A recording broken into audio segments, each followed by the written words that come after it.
ಶ್ರೀ ಗಣೇಶಾಯ ನಮಃ. ಶ್ರೀ ಗುರುಭ್ಯೋ ನಮಃ. ಶ್ರೀ ಸರಸ್ವತ್ಯೈ ನಮಃ. ಶ್ರೀಮಾತ್ರೇ ನಮಃ. ನಮೋಸ್ತು ಹೇಮಾಂಬುಜಪೀಠಿಕಾಯೈ ನಮೋಸ್ತು ಭೂಮಂಡಲನಾಯಿಕಾಯೈ ನಮೋಸ್ತು ದೇವಾದಯಾಪರಾಯೈ ನಮೋಸ್ತು ಶಾರ್ಂಗಾಯುಧವಲ್ಲಭಾಯೈ. ಚಿನ್ನದ ಕಾಂತಿಯನ್ನ ಹೊರಸೂಸುತ್ತಿರುವ ಪದ್ಮದಲ್ಲಿ ಕುಳಿತಿರುವಂಥ ಜಗನ್ಮಾತೆಗೆ ನಮಸ್ಕಾರ. ಯಾವಾಕೆ ಇಡೀ ಭೂಮಂಡಲಕ್ಕೆ ಸ್ವಾಮಿನಿಯಾಗಿದ್ದಾಳೋ, ಒಡತಿಯಾಗಿದ್ದಾಳೋ ಅವಳಿಗೆ ನನ್ನ ನಮಸ್ಕಾರ. ಸಮಸ್ತ ದೇವ ಸಮೂಹವನ್ನ ಸದಾಕಾಲವೂ ದಯೆಯಿಂದ ನೋಡುತ್ತಾ ಸಲಹುತ್ತಿರುವವಳಿಗೆ ನನ್ನ ನಮಸ್ಕಾರ. ಯಾವಾತನು ಶಾರ್ಂಗ ಅನ್ನುವಂಥ ಧನುಸ್ಸನ್ನು ಹಿಡಿದಿದ್ದಾನೋ ಅಂತಹ ನಾರಾಯಣನ ವಲ್ಲಭೆಗೆ ನನ್ನ ನಮಸ್ಕಾರಗಳು ಅಂತ ಹೇಳಿ ಶ್ರೀ ಶ್ರೀ ಶಂಕರ ಭಗವತ್ಪಾದರು ಈ ಸ್ತೋತ್ರದಲ್ಲಿ ಜಗನ್ಮಾತೆಯನ್ನು ಪ್ರಾರ್ಥನೆ ಮಾಡಿದ್ದಾರೆ. ಶ್ರೀ ಮಹಾಲಕ್ಷ್ಮಿಯು ಬಂಗಾರದ ವರ್ಣದಿಂದ ಕೂಡಿದ ಪದ್ಮದಲ್ಲಿ ಸ್ಥಿತಳಾಗಿದ್ದಾಳೆ ಅಂತ ಹೇಳಿ ಪ್ರಾರಂಭ ಮಾಡಿದ್ದಾರೆ ಈ ಸ್ತೋತ್ರದಲ್ಲಿ. ಆತ್ಮೀಯರೇ, ಈ ಸ್ವರೂಪವನ್ನ ನಾವು ಸೂರ್ಯಮಂಡಲದಲ್ಲಿ ಕಾಣಬಹುದು ಅಂತ ಹೇಳಿ ಉಪಾಸಕರು ಹೇಳ್ತಾರೆ. ಹೇಗಾಗತ್ತೆ ಅಂತಂದ್ರೆ, ಸೂರ್ಯನೇ ಬಂಗಾರ ವರ್ಣದಿಂದ ಕೂಡಿರುವಂಥ ಪದ್ಮ ಅಂತ. ಆ ಬಂಗಾರ ವರ್ಣದಿಂದ ಕೂಡಿರಬಹುದಾದಂಥ ಸೂರ್ಯನ ಕಿರಣಗಳಿದೆಯಲ್ಲ, ರಶ್ಮಿಗಳು, ಅದು ಆ ಪದ್ಮದ ರೇಖೆಗಳು ಅಂತ. ಹಾಗಾಗಿ ನಾವು ಹಿರಣ್ಯವರ್ಣಾಂ ಹರಿಣೀಂ ಸುವರ್ಣ ರಜತಸ್ರಜಾಂ ಚಂದ್ರಾಂ ಹಿರಣ್ಮಯೀಂ ಲಕ್ಷ್ಮೀಂ ಜಾತವೇದೋ ಮಹಾವಹ ಅಂತ ಹೇಳಿ ಶ್ರೀ ಸೂಕ್ತದ ಆರಂಭದಲ್ಲಿ ನೋಡುತ್ತೇವೆ. ಇನ್ನ ಲಲಿತಾ ಸಹಸ್ರನಾಮದಲ್ಲಿ ಆ ಲಲಿತೆಯನ್ನ ಭಾನುಮಂಡಲ ಮಧ್ಯಸ್ಥ ಅಂದ್ರೆ ಸೂರ್ಯ ಮಂಡಲಾಂತರ್ಗತಳಾಗಿರಬಹುದಾದ ಶ್ರೀಮಾತೆ ಅಂತ ಹೇಳ್ತಾರೆ. ಹೀಗಾಗಿ ಸೂರ್ಯಮಂಡಲ ಮಧ್ಯಸ್ಥಾಂ ದೇವೀಂ ತ್ರಿಪುರ ಸುಂದರೀಂ ಪಾಶಾಂಕುಶ ಧನುರ್ಬಾಣಹಸ್ತಾಂ ಧ್ಯಾಯೇತ್ ಸುಸಾಧಕ ಅಂತ ಹೇಳಿ ಶಾಸ್ತ್ರಗಳು ಆ ಜಗನ್ಮಾತೆಯನ್ನು ನಮಸ್ಕಾರ ಮಾಡಿದೆ. ಹೀಗೆ ಸೂರ್ಯಮಂಡಲಾಂತರ್ಗತಳಾದಂಥ ಆ ಗಾಯತ್ರಿ ಸ್ವರೂಪಳಾದ ಮಹಾಲಕ್ಷ್ಮಿಯ ಪ್ರಾಣಶಕ್ತಿ ಅನ್ನುವಂಥ ಕಿರಣಗಳೇ ಅಲ್ಲಿಂದ ಪ್ರಸಾರವಾಗಿ ನಮ್ಮ ಭೂಮಂಡಲದ ವರೆವಿಗೂ ಪಸರಿಸಿ ಪ್ರತಿಯೊಂದು ಜೀವರಾಶಿಯನ್ನ ಜೀವಂತವಾಗಿರುವಂತೆ ಮಾಡುತ್ತಿರುವಂಥದ್ದು ಆ ಜಗನ್ಮಾತೆ. ಅಷ್ಟು ಮಾತ್ರವಲ್ಲ, ಭೂಮಿ ನಿಂತಿದೆ ಅಂತಂದ್ರೆ ಸೂರ್ಯನ ಗುರುತ್ವಾಕರ್ಷಣೆಯ ಬಲದಿಂದ ನಿಂತಿದೆ ಎನ್ನುವಂಥದ್ದು ನಮಗೆಲ್ಲ ಗೊತ್ತಿದೆ. ಹೀಗಾಗಿ ಆ ಸೂರ್ಯಮಂಡಲಾಂತರ್ಗತಳಾಗಿರಬಹುದಾದಂಥ ಜಗನ್ಮಾತೆಯೂ ಅವಳೇ, ಇನ್ನು ಭೂಸ್ವರೂಪದಲ್ಲಿ ಇರುವವಳೂ ಅವಳೇ. ಹಾಗಾಗಿ ಮುಂದೆ ನಮೋಸ್ತು ಭೂಮಂಡಲ ನಾಯಿಕಾಯೇ ಅಂತ ಹೇಳ್ತಾ ಇದ್ದಾರೆ.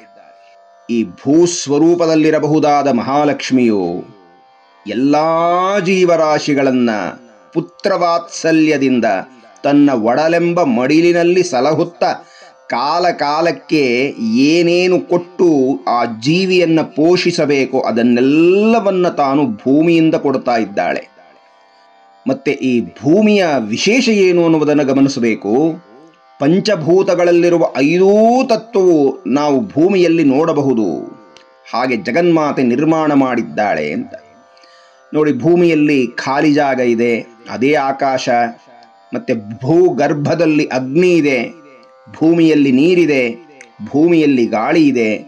ಹಾಗೆ ಸಸ್ಯಗಳು, ಧಾನ್ಯಗಳು, ಔಷಧಿ ಲತೆಗಳು, ಇನ್ನು ನಾವು ಉಪಯೋಗಿಸಬಹುದಾದಂಥ ಸಮಸ್ತ ವಿಧವಾದಂಥ ಸಂಪತ್ತು, ನವರತ್ನಗಳೇ ಮೊದಲಾದಂಥ ಎಲ್ಲ ರತ್ನ ವೈಢೂರ್ಯಗಳು ಭೂಮಿಯ ಗರ್ಭದಿಂದಲೇ ನಮಗೆ ಸಿಗುವಂಥದ್ದು.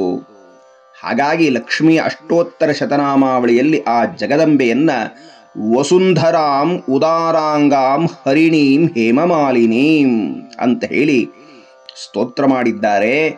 ಹಾಗಾಗಿ ನಿಜವಾದ ಭೂಮಿಯ ಒಡತಿ ಯಾರಪ್ಪ, ಸ್ವಾಮಿನಿ ಯಾರಪ್ಪ, ಆ ಭೂರೂಪದಲ್ಲಿರುವ ದೇವತೆ ಯಾರಪ್ಪ ಅಂದ್ರೆ ಮಹಾಲಕ್ಷ್ಮಿ.